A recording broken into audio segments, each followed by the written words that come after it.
आपण पाहत आहात जीसस इंडिया टीव्ही चॅनल, जे देवाकडून आहे, चॅनल जे स्वार्थ गाजवतं, चॅनल जे लोकांचे जीवन परिवर्तन करतं. पाहत रहा, लाईक करा, शेअर करा आणि सबस्क्राईब करा. या सेवा कार्याला अजून वाढवण्यासाठी तुम्ही हातभार लावू शकता व आम्हाला तुमची आर्थिक मदत करू शकता. Online payment. बसू आपण. ख्रिस्त येशूमध्ये सर्वांचं स्वागत करतो, प्रभूला महिमा देतो. अनेक साक्षी आवर्जून लोक सांगतात की तुम्ही आमची साक्ष चर्चमध्ये सांगा, कारण इकडं आम्ही आलो आणि जसं येऊन गेलो तसं देवाने काहीतरी केलं. मागे मी तुम्हाला सांगितलं की एक विदर्मी बहीण प्रभूकडे आलेली आहे. ती घरातली तिची आई अजून प्रभूमध्ये नाही, परंतु यूट्यूबचं वचन ऐकल्यानंतर तिला असं वाटलं की इथं शिलो चर्चला मी गेले तर नक्कीच माझ्या आईच्या जीवनामध्ये प्रभू काहीतरी काम करेल. तिच्या आईला डॉक्टरनं सांगितलं होतं की तिच्या डोळ्यातून पाणी येत आहे, तर ऑपरेशन करावं लागेल. आणि मग तिने समस्या सांगितली की आई मुलीला सोडती शाळेमध्ये, मला काम केल्याशिवाय घर चालणार नाही. आणि डॉक्टर म्हणते की जर ऑपरेशन केलं तर मग 1 महिना तिला कुठलंच काम करता येणार नाही. म्हणजे मुलाला कोण सोडणार, काम कोण करणार, असे अनेक प्रश्न तिच्या समोर होते. आणि अशा परिस्थितीमध्ये तिच्या समोर एकच पर्याय होता, देवानं काहीतरी अद्भुत काम करावं, ऑपरेशन टळलं जावं. आणि मग आल्या पहाटे 3:30-4 वाजता ती दौंडच्या स्टेशनवरती आली आणि तिनं मनामध्ये ठरवलं, मी जाते, जे ऑपरेशनला खर्च येणार आहे त्यापेक्षा मंदिराच्या बांधकामासाठी मी थोडासा हातभार लावून येते, प्रभू काहीतरी काम करेल. आणि मग ती आली पहाटे, बिचारी या सोलापूरमध्ये आली. त्यानंतर इथं आली, फक्त 2 मिनिटं माझ्याशी बोलली, म्हटली मला पुन्हा जॉबवरती जायचंय. माझ्या आईचा विश्वास नाही, पण ती म्हणते हा चमत्कार जर घडला तर माझ्या आई देवावरती विश्वास ठेवेल. माहित नाही, कदाचित त्याच्यासाठी प्रभूनं मला या ठिकाणात आणलं. आणि मग इथून प्रार्थना करून ती गेली. आणि गेल्यानंतर ती दुसऱ्या दिवसापासून डोळ्यातनं पाणी येण्याचं थांबलं आणि ऑपरेशन टळलं. ऑपरेशन टळलं. देवाला सर्व काही शक्य आहे, कोणती गोष्ट कठीण नाही. मला वाटतं अजून मागच्या 2 आठवड्याखाली कोणतरी एक सिस्टर या ठिकाणात आल्या होत्या की त्यांना असं वाटत होतं की या चर्चमध्ये मी आल्यावर जाताना साक्ष घेऊन जाईल. आणि मग ते आले. त्यांना त्यांच्या मुलाला मूल पाहिजे होतं. आणि ते आल्यावर मी त्यांना बोललो, तुम्ही चांगली वार्ता घेऊन जाणार, असं होणार नाही की तुम्ही इथं आला आणि तुम्ही रिकामं जाल. ते गेले. आणि गेल्यानंतर परवा दिवशी त्यांचा मेसेज आला, आम्ही गेलो पण डॉक्टरने सांगितलं की तुमची सून प्रेग्नंट आहे. तुम्ही जे बोलला आणि तसंच प्रभूनं घडवलं. म्हणून लक्षात ठेवा, देव आमचा असाधारण अशा प्रकारचा देव. काल सकाळी मी असंच काम करत थांबलो होतो, एक व्यक्ती जोरात आतमध्ये आला. मी ह्याला कुठेतरी पाहिलंय, हा कुठेतरी अगोदर चर्चला तरी आला असेल. आणि तो भरभर आतमध्ये यायला लागला. मी म्हटलं कशासाठी आला? नाही, रात्री तुम्ही माझ्या स्वप्नात आला होता आणि मला असं वाटलं की तुम्हाला जाऊन भेटायला पाहिजे. म्हटलं या. सुजाताई होत्या, त्यांनी सांगितलं होतं की दादा चर्च बांधायला लागलेत, तर बांधकामासाठी तुम्हाला सिमेंटच्या पोत्याला पैसे द्यावे लागेल. परंतु त्यांनी सांगितलं आणि त्या गेल्या आणि मी ती गोष्ट विसरून गेलो. पण रात्री देवानं मला तुमचा चेहरा स्वप्नामध्ये दाखवला आणि मग मला सकाळी झोप आली नाही. मी उठलो आणि तडक ते सिमेंटचे पैसे देण्यासाठी तुमच्याकडे आलो. देव अशा पद्धतीने काम करत आहे. कल्पना करवत नाही लोकांना. अशा पद्धतीनं देव मंदिराचं ओझं देत आहे. मंदिराचं ओझं बरं का, साधी गोष्ट नाही. त्याने 3000 रुपये दिले, परंतु ही गोष्ट सांगण्यामागं देव प्रत्येक व्यक्तीला त्याच्यामध्ये इन्व्हॉल्व करून घेत आहे, कोणाला सुद्धा सोडत नाही. कारण देवाला या मंदिराच्या बांधकामाच्या द्वारे काहीतरी मोठं करायचंय. Amen. नुसतं मंदिर नाही मोठं करायचं, साक्ष मोठ्या घडवायच्या. Hallelujah. मला वाटतं स्तुती अक्षय त्यांना फार तळमळ होती की आमच्या मनात खूप आहे पण डेअरिंग होय ना, कारण त्यांचे खर्च अमर्याद आहेत. अमर्याद म्हणण्यापेक्षा एक नवीन जोडपं तर ते सगळं मॅनेज करणं फार कठीण असतं, त्यामध्ये त्याला काम नव्हतं. आणि मग ते म्हटले एवढ्या साक्षी आम्ही ऐकतोय तर आम्हाला पण मंदिरासाठी काहीतरी द्यायला पाहिजे. ख्रिसमसला त्यांचा क्रिसमस, मग त्यांच्याशी बोलण्यावरून कळत होतं की त्यांना कपड्यासाठी सुद्धा पैशाची मारामार आहे, ते कसं मॅनेज करतात, कसं करतायत. परंतु त्यांनी ठरवलं की नाही, प्रभूसाठी काहीतरी करायचं. आणि मग गावाला जाण्याच्या अगोदर म्हणजे पुण्याला जाऊन आले, पुण्यावरून आल्यानंतर दोघ जण आले आणि त्यांनी माझ्या हातामध्ये 50,000 टिकवले चर्चसाठी. डोक्याला हात लावला, म्हटलं यांचं सगळं मॅनेज करता करता यांनी हे कसं काय केलं. परंतु आता मला सांगू द्या, ज्यास तुम्ही प्रभूसाठी काय करता, देव अद्भुत अशा प्रकारच्या गोष्टी घडवणार. Hallelujah. संजूचं पण आपल्या त्या सीयूचं ऍडमिशन ते सगळं करत असताना त्यांच्यासमोर सुद्धा मोठे प्रश्न आहेत. मला माहिती की हे सगळं मॅनेज करणं फार कठीण असतं, पण तरी सुद्धा त्यांचा निर्णय होता, वर्ष संपण्याच्या अगोदर आम्हाला चर्चच्या बांधकामासाठी काहीतरी द्यायचं. आणि बिचारानं त्यानं सुद्धा बांधकामासाठी 50,000 रुपये दिले. तर प्रभू सगळ्या कर्जा पूर्ण करत आहे. Amen. मला माहिती की ज्यावेळेस हे सगळं वास्तू उभा राहील ना, या वास्तूमध्ये परमेश्वराचं अद्भुत काम लोक पाहतील. मला पुष्कळ लोकांचे कॉल पण येत आहेत, कधी चालू करणार आहे तुम्ही शुक्रवारची प्रेयर. काही पाळक लोक सांगत आहेत चालू करा, आम्हाला जॉईंट व्हायचंय. मग विचार करा, लोकांना जर एवढी उत्सुकता आहे तर मंदिर बांधून काय शखेना गौरव त्याच्यामध्ये उतरून येईल. अद्भुत काम परमेश्वर या ठिकाणात करत आहे आणि करणार आहे. म्हणून एक गोष्ट ध्यानात ठेवा, देवाचं काम करताना देव व्यक्ती ठिकाण या कोणत्याच गोष्टीकडे लक्ष लावत नाही. त्याला माहिती की माझं काम करण्यासाठी मी माझ्या योजना वापरत असतो आणि देव त्याच्या योजना वापरतो बरं का. पण एक गोष्ट ध्यानात ठेवा, जर देवाच्या कामामध्ये मी सहभागी आहे नाही का. ज्यावेळेस सनबल्ल टोबिया नेहम्या मंदिर बांधत असताना त्याला निरोप पाठवतो, त्याला म्हणतो ये आपण जरा चर्चा करू. त्यास हा नेहम्या काय म्हणतो माहिती का, मी सगळ्यात मोठ्या कामामध्ये गुंतलेलो आहे. तुम्हाला माहिती का, आज तुम्ही सगळ्यात मोठ्या कामामध्ये गुंतलेला आहात. जगातलं सगळ्यात मोठं काम परमेश्वराचं मंदिर बांधणं. आणि ते काम करताना तुम्हाला जर विचारलं जगामध्ये तुम्ही जीवनात काय केलं मोठं काम, तर छाती ठोक सांगायचं मंदिर बांधण्यासाठी हातभार लावला, बस. Hallelujah. एवढं मोठं घर बांधलं, अमकं केलं नाही. तुमच्यापेक्षा भारी घर असणार आहे, पण मंदिर बांधलं ना, मंदिरापेक्षा भारी गोष्ट जगात कुठं नाही प्रिया. Hallelujah. आणि म्हणून हे सगळं करत असताना प्रभूच्या राज्यासाठी स्वतःचं समर्पण होणं फार गरजेचं आहे. समर्पित भावना ठेवा, प्रभूच्या इच्छेमध्ये राहा. प्रत्येक गोष्ट पूर्ण करताना देवाला समोर ठेवा. मला वाटतं अजून तो त्याचं नाव मला लक्षात नाही. काय रे बाळा तुझं नाव, उभं राहा की तुझं काय तुझं. तो बिचारा दर महिन्याला न चुकता दर महिन्याला तो येतो गडबडीने पळत पळत पळत पळत एक चर्चच्या बांधकामासाठी मी घेऊन आलोय त्याचा पगार. कारण एक दिवस अशी परिस्थिती त्याची होती, रडत रडत तो आला होता नाही का. त्याच्या फ्युचरची त्याला काळजी होती, त्याच्याही त्याला घेऊन आली होती. रडत रडत तो आला होता, कसं होणार माझं पुढं. थोडली एक गोष्ट ध्यानात ठेव, देव तुला सगळ्यापेक्षा भारी देईल.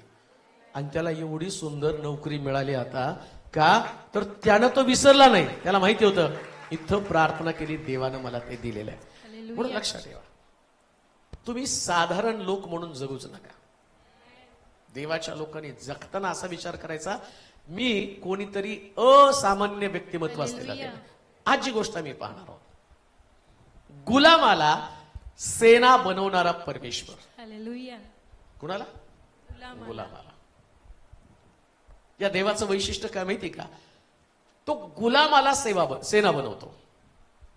एखाद्या लढवय्याला किंवा ज्याच्याकडे ताकद आहे, ज्याच्याकडे शक्ती आहे, कौशल्य आहे, जो व्यक्ती त्याचं व्यक्तित्व खूप सुंदर आहे. अशा व्यक्तीला जर घडवलं ना तर काही विशेष नाही. पैलवान एक चांगला खली आहे, WWF मध्ये नाही का, कसली बॉडी आहे त्याची, आणि त्याला मिलिटरीमध्ये घेतलं तर काही विशेष वाटणार, बॉडी आहे त्याला. पण आमच्या आकाशला घेतलं तर कुठे गेलं आकाश? हालेलुया. आकाश बरोबर. याला जर मिलिटरीमध्ये घेतलं तर ती गोष्ट वेगळी आहे की नाही? का बस तुमच्याकडे बॉडी नाही, तुमच्याकडे ताकद नाही, तुमच्याकडे शक्ती नाही, पण बायबल सांगतं माझा देव गुलामाला सेना बनवतो. Amen. गुलामाला सेना. मग हे करतो का देव? त्याचं कर्तृत्व त्याला जगाला दाखवायचं असतं. तो Hallelujah. देव आहे, तो काही पण करू शकतो. Amen. म्हणून परमेश्वराच्या घरामध्ये येताना तुमच्या बुद्धीला थोडंसं बाजूला ठेवायचं. माझे विचार, माझं शिक्षण, माझा अनुभव, माझे विचार, या सगळ्या गोष्टीला बाजूला ठेवायचं. जसं इतका मोठा शमूएल ईशायाच्या घरामध्ये जाताना सगळ्या मुलांकडे पाहतो आणि प्रत्येक मुलाकडे जाताना त्याला वाटलं होतं हाच राजा, हाच राजा. आणि सगळ्यात शेवटी ती 7 मुलं संपतात. त्यास तो ईशाला विचारतो अजूनही कोणी आहे का? आणि मग तो आहे, पण तो मेंढरं चारणार आहे. आणि राजाला, देवाला राजा बनवायचा आहे, तो काय राजाच्या योग्यतेचा नाही. देव म्हटलं, तो म्हटला बोलून आण. आणि बोलून आणल्यावर इकडं याला मोठा प्रश्न पडतो, देवा मिस कॉल लागला का? चुकीचं झालं का? काहीतरी वेगळं झालं का? तर म्हटलं नाही, हाच तू बाह्यस्वरूप पाहतो, तू शक्ती पाहतो, मी हृदय पारखतो. Hallelujah. मी हृदय पारखतो. देवाला सेना बनवण्यासाठी गुलामांची गरज आहे. Amen. एक वचन वाचून निर्गमाच्या पुस्तकामध्ये 7वा अध्याय 1 ते 5 पर्यंतची वचन. निर्गमाचं पुस्तक 7वा अध्याय 1 ते 5 वचन. त्या समयी हा. परमेश्वराने मोशेला म्हटले, हम्म. पहा पहा तुला मी फारोचा देव करीतो तुला फारोचा देव करतो. आणि तुझा भाऊ अहरोन तुझा भाऊ अहरोन हा तुझा संदेष्टा होईल. हा तुझा संदेष्टा होईल. जे काही मी तुला आज्ञा देऊन सांगतो तुला आज्ञा देऊन सांगतो ते सर्व तू बोल. तू सर्व बोल. तुझा भाऊ अहरोन तुझा भाऊ अहरोन फारोला सांगेल फारोला सांगेल की तू इस्रायल लोकास तू इस्रायल लोकास तुझ्या देशातून जाऊ दे. तुझ्या देशातून जाऊ दे. मी फारोचे मी फारोच मन कठोर करीन मन कठोर करीन आणि मिसर देशात आणि मिस्र देशात माझी चिन्हे माझे चिन्ह व अद्भुते व अद्भुते विपुल दाखवीन. विपुल दाखवीन. तरी फारो तुमचे काही ऐकणार नाही. तुमचे काही ऐकणार नाही. मग मी मिस्रावर आपला हात टाकीन आणि त्यास मोठ्या शिक्षा करून मी माझ्या सेना माझे लोक इस्रायल वंश यास मिसर देशातून बाहेर काढीन आणि मिस्रावर मी आपला हात उभारून त्यांच्यामधून इस्रायल लोकास बाहेर काढीन. तेव्हा मिस्रास कळेल की मी परमेश्वर आहे. मोशे व अहरोन यांनी तसे केलं. परमेश्वराने त्यास आज्ञा केली त्याप्रमाणे त्यांनी केलं. मोशे व अहरोन यांनी फारोशी हे बोलणे केले. तेव्हा मोशे 80 वर्षाचा व अहरोन 83 वर्षाचा होता. नंतर परमेश्वर मोशे व अहरोन यास म्हणाला तुम्ही स्वतः काही अद्भुत कृती दाखवा असे फारो तुम्हास म्हणेल. तेव्हा तू अहरोनास सांग आपली काठी घेऊन फारो पुढे टाक म्हणजे तिचा साप होईल. मग मोशे व अहरोन यांनी फारो जवळ जाऊन परमेश्वराच्या आज्ञेप्रमाणे केले. अहरोनाने आपली काठी फारो व त्याचे सेवक यांच्या पुढे टाकली. तेव्हा तिचा साप झाला. मग फारोने जाणते व मांत्रिक बोलावले. 5 पर्यंत ना. त्या समयी हा. परमेश्वराने मोशेला म्हटले, हा. पहा पहा. तुला हा. मी फारोचा देव करीतो फारूचा देख करतो. आणि तुझा भाऊ अहरोन तुझा भाऊ अहरोन हा तुझा संदेष्टा होईल. हा. जे काही मी मी तुला आज्ञा देऊन सांगतो आज्ञा देऊन सांगतो ते सर्व तू बोल. हा. तुझा भाऊ अहरोन अहरोन फारोला सांगेल फारूला सांगेल की तू इस्रायल लोकास इस्रायल लोकास तुझ्या देशातून जाऊ दे. देशातून जाऊ दे. मी फारोचे फारोचे मन कठोर करीन कठीण आणि कर. मिसर देशात मिसर देशात माझी चिन्हे माझी चिन्हे व अद्भुते अद्भुते विपुल दाखवीन. विपुल दाखवेल. तरी फारो फारो तुमचे काही ऐकणार हा. नाही. मग मी आपला हात आपला हात मिस्रावर टाकीन. इथं असं म्हटलं, माझी सेना माझे लोक माझी सेना. कुठं वाचलं मला माहित नाही त्यांनी, परंतु किती चौथं वचन. हा, चौथं वचन. तरी फारो तुमचे काही ऐकणार फारो नाही. तुमचं काही ऐकणार नाही. मग मी मिस्रावर आपला हात टाकीन आपला हात टाकील आणि त्यास मोठ्या शिक्षा करून मी माझ्या सेना माझे लोक इस्रायल वंशज याच मिसर देशातून बाहेर पा काढीन. तो म्हणतो माझ्या सेना माझे लोक. हालेलुया. आता कोण आहे देवाचे लोक आणि कोण देवाची सेना आहे? तर गुलाम. कोण आहे ते मिस्त्री लोक? गुलामगिरी मधले लोक. भविष्य नाही. रोज सकाळी उठायचं, कष्ट करायचं, विटा भाजायच्या, या प्रकारचं एक संकुचित जीवन त्यांचं आहे. कष्टामधले लोक आहेत, आक्रोश आहे त्यांचा. आणि एक गोष्ट आम्ही या ठिकाणात पाहतो, नेमकं इस्रायल लोक ज्या मिस्रामध्ये गुलाम होते आणि हाल अपेष्टा सहन करत होते ना, नेमकं देवाचं लक्ष त्यांच्याकडे गेलं. कोणाकडं? हाल अपेष्टा सहन करणाऱ्या लोकांकडे. कशाला माहितीये का? सेना बनवायला. Amen. आज सकाळी जर तुमच्याकडे हाल अपेष्टा असतील तर सैन्याची भरती चालू आहे Hallelujah. आणि त्या भरतीमध्ये देवाचीच आहे, तुम्ही सहभागी व्हावं. कशासाठी माहिती का? फार सुंदर आहे. माझी सेना माझे लोक. प्रश्न असा उपस्थित होतो, या लोकांना विटा भाजण्याच्या पलीकडचं काहीच येत नव्हतं. आणि या लोकांचं वैशिष्ट्य काय माहिती का? हे मरायला तयार होतील पण लढायला तयार होणार नाही. मानसिकता आहे ती लोकांची. मिस्रातनं यांना बाहेर काढलं तर वाटेमध्ये ते सारखे मरणाच्या गोष्टी करणारे लोक होते. एक त्यांची मानसिकता आहे, मरण. लक्षात ठेवा, जन्माला आलेला प्रत्येक व्यक्ती मरण घेऊन जगत असतो आणि रोज त्याच्या पाठीमागं मरण असतं. मरणाला कोणी चुकवलेलं नाही, पण जीवन आणि मरण याच्यामध्ये इतिहास घडवणाऱ्या लोकांचा देव शोध घेत आहे. हालेलुया. 450 वर्ष हे लोक गुलामगिरीमध्ये राहिले, पण 450 वर्षानंतर देवाला असं वाटलं की यांनी विटा भाजत बसायचं काम करू नये, यांनी लढावं, हालेलुया. माझी सेना बनावी. कालपर्यंत 2024 पर्यंत तुमची मानसिकता गुलामगिरीची मानसिकता असेल. कोणती मानसिकता? कष्ट करत करत मरूया. कष्टच करायचं जन्माला आल्यापासून. निराश झालेले आहेत. आज सकाळी तुम्ही देवाच्या मंदिरात त्याच धारणेनं आला असेल. एकदम निराश मानसिकता आहे, यातनं कोणीच बाहेर पडणार नाही. कदाचित कामावरची समस्या असेल, बिझनेस मधलं फेल्युअर असेल, एज्युकेशन मध्ये प्रॉब्लेम असेल, कुटुंबामध्ये कोणीतरी व्यसन करत असेल, घर तुटलेलं असेल, पती सोडून गेलेला असतील, लेकरं मरून गेलेली असतील, एकटं जीवन जगत असाल, कदाचित सस्पेन्शनची ऑर्डर तुमच्याकडे असेल. असंख्य प्रश्न तुमच्या समोर आहेत. परंतु घाबरू नका. ज्यावेळेस कोणाचं लक्ष तुमच्याकडे नसतं, त्या स्वर्गाचा देव, सैनेचा यहोवा देव तुमच्याकडे पाहत असतो. कशासाठी माहिती का? तुम्हाला सेना बनवण्यासाठी. म्हणून लक्षात ठेवा, तुमचं वैशिष्ट्य काय माहिती का? तुम्ही जर देवाचे लोक आहात तर तुम्ही देवाची सेना आहात. हालेलुया. मी देवाचा व्यक्ती. देवाचा व्यक्ती म्हणजे काय? देवाचा व्यक्ती म्हणजे नुसतं बसण्यासाठी, लढण्यासाठी देवाचे लोक असतात. Amen. सैन्याची मानसिकता तुमच्यामध्ये असली पाहिजे. म्हणून गिदोनाला विजय देताना त्यांनी म्हटलं, चल त्यांना पानवट्यावर घेऊन, आणि एक वाक्य जोरात बोल. कोणाला युद्धाच्या आवाजाची भीती वाटते त्यांनी जा म्हटल्यावर 22,000 लोक निघून गेले. किती गेले? 22,000. म्हटलं एवढ्या लोकांच्या द्वारे मला माहितीये हे आलेत, पण ही सगळी भारूड भरती आहे, त्यांचा काही उपयोग नाही. मग अजून तो म्हटला याच्यातनं पण पानवट्यावरती घेऊन जा. गुडघ्यावरती गुडघे टेकून पाणी पिणारे आणि पाण्याला जीभ लावून पिणारे यांना वेगळं कर. 300 लोक भरले. तो म्हटलं हेच विजय मिळवणार. हालेलुया. आज सकाळी कोणत्या कॅटेगरी मधले तुम्ही लोक आहात? मानसिकता काय तुमची? कदाचित गिवअप करून द्याल, सोडून द्याल, चला गुलामगिरीमध्ये राहूया. आणि काय गुलामगिरीचं जीवन तुम्ही जगणार? त्याच विटा भाजणार, तेच कामकाज तुम्ही करणार आहात का? तुम्हाला वाटतं याच्यातनं बाहेर यावं?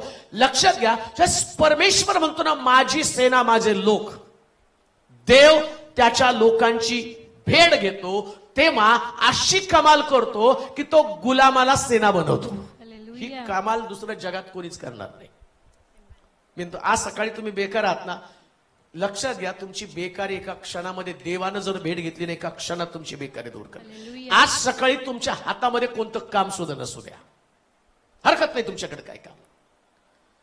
कदाचित शरीरामध्ये असणाऱ्या रोगाचे शिकार तुम्ही झालेले असाल, ही पण तुमची गुलामगिरी आहे. रोगाची गुलामगिरी तुम्ही करत आहात. मग रोगाची गुलामगिरी करायची का परमेश्वराचा शब्द ऐकायचा याच्यावर तुम्ही डिपेंड आहात. समजा मला आजारी, मी आज आजारी म्हटल्यावर मी म्हणणार नाही, आता मी परमेश्वराच्या घरामध्ये कसं जाणार आहे, हा माझ्यासमोर प्रश्न असेल. कदाचित मी आजारी असल्यावर मी आजाराच्या भावनेमध्ये आलो असेल देवाच्या मंदिरामध्ये आणि मी म्हटलं कशी उपासना करू, कशी आराधना करू, कसं परमेश्वरासमोर. तो आजार काय करतो, तुम्हाला गुलाम बनवून ठेवतो. मानसिकता तुमची, खाली बसा, उठू नका, त्रास होतो तुम्हाला, आणि तुम्ही ते एन्जॉय करत नाही. आणि इकडे देव काय म्हणतो, माझे लोक माझी सेना. म्हणजे तुम्हाला त्या आजाराविरुद्ध लढावं लागतं. Amen. आणि तुम्ही दोन हात आजाराशी केला ना, लक्षात ठेवा, त्याचं नावच यहोवा राफा आहे, हालेलुया. आरोग्य देणारा देव आहे. Amen. कुठं पण तुम्ही असा, मंदिरात असा, युट्यूबला, फेसबुकला, गुगल मीटला, कुठं तुम्ही असा, आज देवाचं अभिवचनाच्या द्वारे तुम्हाला सांगतो, परमेश्वर या आजाराच्या विरोधात लढण्यासाठी तुम्हाला सेना बनवत आहे. Amen. सेना, माझी सेना माझे लोक. तुमच्या घरामधली परिस्थिती कदाचित तुम्हाला तुमचं हत्यार टाकण्यासाठी भाग पाडत असेल. नाही, तुमच्या घरामध्ये तसलं वातावरण आहे. इतकं भयानक, इतकं कठीण, तुम्हाला वाटत असेल की आता जगण्यामध्येच काही मजा नाहीये, आशा संपून गेली असेल. परंतु एक वचन माझा त्या ठिकाणामध्ये, परमेश्वर जेव्हा भेट घेतो तेव्हा सगळं बदलतं. 7वा अध्याय 3रं वचन. मी फारोचे मन मी फारोचं मन कठोर करीन कठोर करीन आणि मिसर देशात माझी चिन्हे. पहिली गोष्ट, सेना बनवताना देव सगळं कठीण बनवतो. आमेन म्हणाल का? Amen. कठीण परिस्थिती, नवऱ्याचं मन कठीण, भावाचं मन कठीण, बहिणीचं मन कठीण, सासूचं मन कठीण, सुनेचं मन कठीण, परिस्थिती कठीण बनते, आर्थिक समस्या तुमची कठीण बनलेली आहे. अजून एक गोष्ट मला सांगतो, मन कठीण करणारा पण देवच आहे. Hallelujah. देवानं ठरवलं तर कोणाचं तरी मन कठीण होतं. मग एक गोष्ट ध्यानात ठेवा, जर देव मन कठीण करतो तर त्याच्या मागे देवाची पॉलिसी काय? Hallelujah. पॉलिसी पण समजली पाहिजे ना. तुम्ही काम करता, काम करत आहेत, त्या ठिकाणी बॉसचं मन कठीण झालं, तो म्हटलं चला तुम्हाला नोकरून काढून टाकतो. आता मन कठीण कोणी केलं? देवाने. काय वाचलं मी आता इथं? देवाने. कोणी मन कठीण केलं? परमेश्वराने. आणि देवाची पॉलिसी काय? काय देवाची पॉलिसी? मन कठीण केलं, कशासाठी केलं? मी फारोचे मन हा. कठोर करीन कठोर करीन आणि मिसर देशात. माझी चिन्हे. म्हणजे देव मन कठीण करतो तर चिन्ह दाखवण्यासाठी. Hallelujah. आहात कुठं? ज्यावेळेस परिस्थिती कठीण बनते ना, त्यास मिरॅकल्स, Amen. तुमच्या वाटेवरती मिरॅकल, चमत्कार आहे. तुम्हाला असं वाटतं की मन फारोकट गेलं की फारोने म्हटलं पाहिजे जावा तुम्हाला जायचं तर जावा, आम्ही सगळं पॉझिटिव्ह बघायला सांगतो. नाही, आता देवानं पाठवलं, काही प्रार्थना केली, आता सगळं पॉझिटिव्ह. तुम्ही प्रार्थना करून घरी जा, सगळं कठीण झालेलं दिसे. कठीण झालं की तुम्ही हातावर टाकून देता, लढतच नाही. तर काय लढायचं आता? हे सगळं गेली, नोकरी गेली. अरे पॉलिसी बघ ना, काय देवाची पॉलिसी आहे, काय देवाच्या मनामध्ये चाललेलं आहे, कोणत्या परिस्थितीमध्ये देव आता काहीतरी करणार आहे. इथं असं लिहिलं, तो म्हटलं मी फारोचं मन कठीण करेल, अजून आणि मिसर देशात माझी चिन्हे व अद्भुते विपुल दाखवीन. काय करेल? विपुल दाखवीन. म्हणजे जेव्हा परिस्थिती कठीण बनती त्यास मिरॅकल्स विपुल होतात. Amen. म्हणून कठीण परिस्थितीला घाबरू नका, सेना बनायचं. येऊ दे, किती प्रश्न येतात रोज सकाळी उठलं, अजून तुला ये बस, येऊ द्या, किती येतात ते. तुम्ही प्रश्नाला घाबरता आणि हातावर टाकून देता. आणि बायबल सांगतं की माझे लोक माझी सेना. मग देवानं या पृथ्वी तलावर एक सुद्धा विजय मिळवण्याचं बाकी ठेवलेलं नाही, एक पण नाही. शेवटचा शत्रू मरण, असं लिहिलं. मरण हा सगळ्यात शेवटचा शत्रू. आणि त्या मरणावर पण येशूने विजय मिळवला. मग आता अजून हालेलुया. कोणते प्रश्न राहिले सांगा? डोंगरावरती गेल्यावर भाकरीचा प्रश्न निर्माण झाला. तो म्हटला काळजी करू नका, लोकांना बसवा. तो असं नाही म्हटला आता भाकरी नाही मग कुठनं करू. तो म्हटला बसवा लोकांना. हालेलुया. मुलगा आला, त्या मुलाने 5 भाकरी 2 मासे घेऊन आले. तो म्हटलं लोकांना बसवा. असं नाही म्हटला आता 5 भाकरी 2 मासे एवढ्या लोकांना कसं तृप्त होणार आहे. शिष्यांमध्ये ती चुळबुळ चालू होती, एवढ्या लोकांना 5 भाकरी 2 मासे कसे पुरणार आहे. मानसिकता तशीच आहे. पण तो म्हणतो की माझे लोक माझी सेना आहेत. येशू ख्रिस्तानं त्या भाकरी घेतल्या. लक्षात घ्या, जे तुमचं आहे ते घेऊन बसा आणि लढा. हजारो लोकांना तृप्त करणारी भाकर तुमच्याकडे आहे. Amen. मानसिकता बदला. हत्यार टाकू नका, मन खचू देऊ नका, मनाची चलबिचल होऊ देऊ नका. तुमचा देव सगळ्यातनं तुम्हाला बाहेर काढण्यासाठी समर्थ आहे. जेव्हा परिस्थिती कठीण बनती तेव्हा ध्यानात घ्या, तुमच्यासाठी याच्यापेक्षा मोठ्या मोठ्या गोष्टी घडणार आहेत. हालेलुया. बरं, राहुल घाबरू नका. आता तुमचा व्यापार चांगला नाही ना, परिस्थिती कठीण आहे. तो म्हणाल बाप्तिस्मा घेतला सगळं झालं, परिस्थिती तर कठीणच होत चाललेली आहे. पण मानसिकता देवाची ओळखा. मिरॅकल्स लपलेले आहेत. जेव्हा परिस्थिती कठीण बनते तेव्हा मोठ्या मोठ्या साक्षी घडल्या जातात, मोठमोठे चमत्कार घडले जातात. हालेलुया. मोठ्या चमत्कारासाठी छोट्या छोट्या असणाऱ्या शत्रूला घाबरू नका. लक्षात ठेवा, सगळ्यात मोठा शत्रू मरण आहे. कोणता मोठा शत्रू आहे? मरण. मरणार आहे का तुम्ही उद्या? सांगितलं का डॉक्टरने? आणि तुम्ही उद्या मरणार असता तर चर्चला आज आलाच नसता ना. सगळे नातेवाईक जमा करून नाकाला ते ऑक्सिजन लावून डोळे उडून व्यायाम चालू केलं असतं तिथं. चांगले धडधाकट आहात, नीटनेटके आहात. आणि लक्षात ठेवा, या नीटनेटक्या जीवनामध्ये एखादा छोटासा शत्रू आहे, उठून उभं राहा. मिरॅकल्स अद्भुते करणारा देव. का? कारण तुम्ही त्याची सेना आहात, म्हणून देव तुमच्यासाठी चमत्कार करणार आहे. Amen. हात्याला टाकणारे लोक देवाला अजिबात आवडत नाही. उगाच रडत बसायचं की आता पुढं कसं होणार. अरे तो म्हटला फारोला घाबरू नको, या फारो समोर मी अशा काही पीडा पाठवील. वाचावर वचन.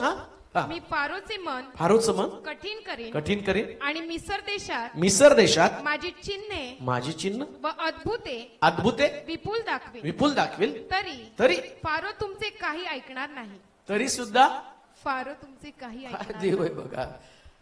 कमांडोचं ट्रेनिंग असतं का नाही, ते सगळ्यापेक्षा डेंजर असतं. पोलिसाचं ट्रेनिंग नसतं, मग पोलिसांना ढेरे असले तरी पळतात नाही का. ते कमांडोला नाही. कमांडो वेगळा आहे. त्याला ते जमिनीवरून चालावं लागतं, पाण्यात त्याचं ट्रेनिंग आहे, त्यानंतर रोप क्लाइम्बिंग आहे, त्यानंतर बर्फावरती झोपावं लागतं, अंगावरचे कपडे. इतकं कठीण ट्रेनिंग त्यांचं. का? कारण ते कमांडो आहे. साधे सुधे सैनिक बनू नका, कमांडो बना.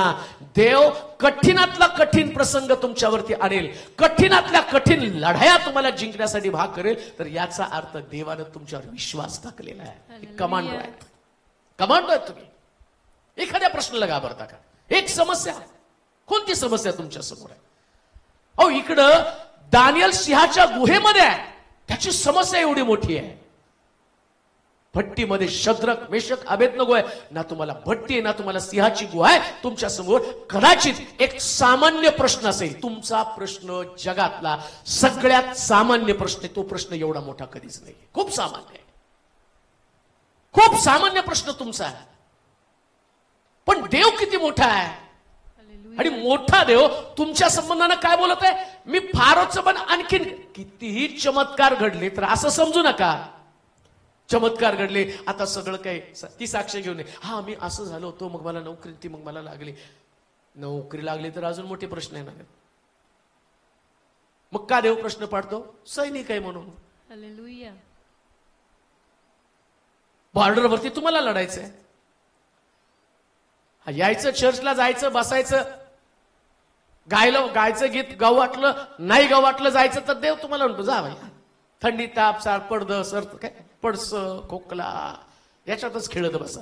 अंगदुखी, डोकदुखी, झंडूबाम, पिडा हरिबाम, तेच करत बसा. पण जेव्हा तुम्ही मोठे सैनिक बनता त्यास तुम्हाला मोठ्या लढाया जिंकाव्या लागतात. हालेलुया. असं म्हणू नका. चमत्कार घडल्यावरती तुमच्या बरोबर देव असल्या कारणानं आता तुम्हाला कोणत्या समस्या येणार नाही असं विचार करू नका. उलट तुमच्यावर देव असल्या कारणानं सैतान तर चिडतो. त्याला वाटतं ना याने देवाची सोबत सोडली पाहिजे, यानं परमेश्वराच्या मार्गात चालू नये, याला मला घाबरवायचंय. बायबल सांगतं सैतान गरजणाऱ्या सिंहासारखा. सिंह आहे का? मला ती गोष्ट आठवते नाही का, एकदा सिंह एकदा त्या अस्वलाच्या याच्यामध्ये जाऊन पडला. तो घाबरला. अस्वल सिंहाच्या तिथं जाऊन पडलं आणि मग ते उड्या मारता मारता सर्कशी मधलं तिथं जाऊन पडलं आणि ते घाबरलं. वाच म्हणलं तर तो तिकडचा सिंह म्हणतो, गब्बस मी पण डुप्लिकेट आहे, मला पण अंगावरती कपडे घातले डुप्लिकेट आहे, माझी बी नोकरी झाली तुझी नोकरी झाली, गपचूप खेळ कर. लक्षात ठेवा, हा सैतान डुप्लिकेट सिंह आहे. यहूदाचा सिंह तर प्रभू येशू ख्रिस्त आहे, त्याच्यासमोर कोणाचा टिकाव धरता येणार नाही. Amen. कोणच टिकणार नाही त्याच्यासमोर. मग त्याच्या डरकाळीला का घाबरता? एक डरकाळी तो फोडणार आहे, त्याचं कामच आहे डरकाळी फोडणं. सर्कशीतला जोकर आहे तो, त्याला नेमलंय तिथं. आणि लक्षात ठेवा, तो फक्त तुम्हाला घाबरवण्याचं काम करणार आहे, वेगवेगळ्या माध्यमातून तुम्हाला घाबरवणार आहे. कधी घरामधनं तुम्हाला घाबरवल, येईल नवरा तो सांगेल मी तुला घटस्फोट देणार आहे, तो इतपाक साहेब नवरा घट दिला का? तो डायलॉग मारून तुम्हाला दमबाजी करतो, तुम्ही त्याचं ऐकावं म्हणून. बॉस कधी कधी सांगतो 1 महिन्यानंतर तुमची नोकरी जाणार आहे, तो डरकाळी फोडणार आहे. आणि तो बसलाय वर कशासाठी बसलाय? फारूचं मन कठीण करतो आणि तो अद्भुते करतो. Hallelujah. बायबल सांगतं त्या सिंहावरती, त्या बॉसवरती, डॉक्टरवरती, तुमच्या नवऱ्यावरती आणि परिस्थितीवरती विश्वास ठेवू नका. देव भेटतो, सगळी परिस्थिती बदलली जाते. Amen. सगळी बदलली जाते प्रिया. त्याचं काम आहे तुम्हाला धमकी देणं. त्याच्या धमकीला भीक घालूच नका. Hallelujah. सेना म्हणून लढायला सुरुवात करा. Amen. काही पण प्रश्न असू द्या, लढा, उभं राहा. मी इथं हार मानणारच नाही. देवाच्या मंदिरातनं बाहेर जाताना एक पिक्चर सुटल्यावरती लोक जर पहिले असायचे, आता नाही बरं का, पहिले जात होतो बरं का, सगळे जात होते. कशात खोटं बोलतो तुम्ही? ते थिएटर मधनं सुटल्यावरती एक वेगळाच ग्लो चेहऱ्यावरती यायचा. जर ते रोमॅन्टिक असेल तर हा जाताना हिरोईन शोधतच बाहेर पडायचा. आणि जर समजा तो जास्त ढिशूमचा असेल, काय म्हणतात त्याला, अँग्री डॅशिंग, तर तो दोघा चौघाला उगाच मार खाऊन येईल नंतर तो. पण बाहेर पडताना ती मानसिकता, जेव्हा देवाच्या मंदिरामध्ये तुम्ही येता त्यास असं तसं बाहेर पडू नका, लढवय्य बनून बाहेर पडा. Amen. ही मानसिकता ठेवा. तुम्ही देवाला भेटला, कोणी साध्या व्यक्तीला नाही भेटला. Hallelujah. आणि देव भेटल्याबरोबर आतमध्ये एक प्रचंड आवाज असतो. Amen. आतमधला आवाज तुम्हाला सांगतो, जगातला शक्तिशाली व्यक्ती आज सकाळी तुझ्या बरोबर आहे आणि तो तुला त्याची सेना बनवत आहे. Amen.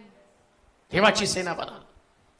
परमेश्वर ज्यास तुम्हाला भेटतो त्यास परिस्थिती कठीण बनवतो. तो सांगत नाही की परिस्थिती मी साधारण बनवेल, मोठी कठीण परिस्थिती बनणार आहे. पण तुम्ही लढवय्या आहात, तुम्ही सेना आहात. निर्गमाचं पुस्तक 14 अध्याय 9 ते 14 वचन वाचा बरं. निर्गमाचं पुस्तक 14 अध्याय 9 ते 14 वचन. हा. मग फारोचे सर्व घोडे, फारोचे सर्व घोडे, रथ व स्वार यांसह हा, मिस्री सैन्याने मिस्री सैन्यानं त्यांचा पाठलाग करून त्यांचा पाठलाग करून पिह हिरोथा नजीक हा व बाल सफोना समोर हा समुद्र तीरी त्यांनी तळ दिला होता. तळ दिला होता, तेथे त्यांना गाठले. तेथे त्यांना गाठलं. फारो नजीक येऊन ठेपला. फारो नजदीक येऊन ठेपला. इस्रायल लोकांनी टेहळून पाहिले. इस्रायल लोकांनी टेहळून पाहिलं. तो मिस्री लोक मिस्त्री लोक आपल्या पाठोपाठ येत आहेत आपल्या पाठोपाठ येत आहेत असे त्यांना दिसले. असे त्यांना दिसले. तेव्हा तेव्हा त्यांना फार भीती वाटली. त्यांना काय वाटले हो? फार भीती फार भीती वाटली. बघा आपले सत्या मिस्त्री काय आणि इस्रायल काय ना आपण काय, सोलापुरी काय,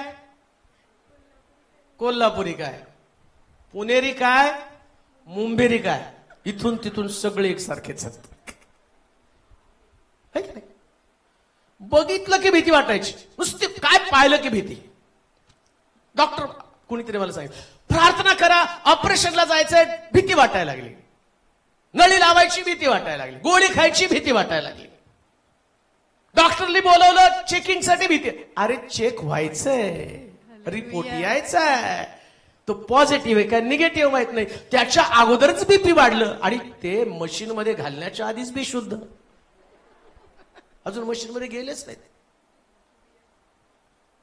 आणि कोण आहे आम्ही? परमेश्वराची सेना. ही बघा सेना. अहो सेना आहात. देव म्हणतो तुम्हाला लढायचं ना, लक्षात घ्या तुमची मानसिकता काय असली पाहिजे. समोर दिसतं मी त्याला घाबरणार नाही का, कारण बायबल सांगतं देव म्हटलं युद्ध तुमचं नाही माझे. कोणाचं युद्ध आहे. परमेश्वर. आणि लढणार कोण आहे. परमेश्वर. म्हणजे ते पोरगा असतं बघा छोटं, त्याच्या मित्राशी भांडण करत असत आणि मग तो तेवढ्यात त्याचा बाप तिकडून येतो आणि तो आता लाव मला हात. एवढे वेळ ते पोरग घाबरतं त्याला. पण बाप बघितला बरं याच्या बापाच्या अंगात बी काय जोर नाही, कधी माशी बी मारलेली, पण बापाला पाहिल्यावर घाबरतात. आणि ते पण पोरग त्याच्या बापाला बघितल्यावर घाबरतं. लक्षात ठेवा आम्ही आमच्या बापाला जर सादर केलं ना तर फारूचं सैन्य हालेलुया. समुद्राच्या खोल तळाशी गडप होणार आहे. माझी सेना माझे लोक आहेत. हालेलुया. हे भीतीचं अंतःकरण काढून टाका. काय भीतीमध्ये काय घडलं वाचा ते आले. फारो नजीक येऊन ठेपला. नजीक येऊन ठेपला. इस्रायल लोकांनी टेहून पाहिले. हा. तो मिस्री लोक हा. आपल्या पाठोपाठ येत आहेत. कुठे येत आहेत. आपल्या लक्षात ठेवा तुम्ही जरी कनानामध्ये म्हणजे आशीर्वादाच्या देशामध्ये चालले तर काय तुम्हाला मिस्त्री सोडणार आहेत का. मिस्त्री सुटत नाही तर मिस्त्री कधी सोडणार नाही का. हे कनानात चाललाय, जाऊ द्या यांना, जाऊ द्या फारून तुझा हा आशीर्वादाच्या देशात चालला, जावा. सोलापूरला चालला, शिलो चर्चला जावा.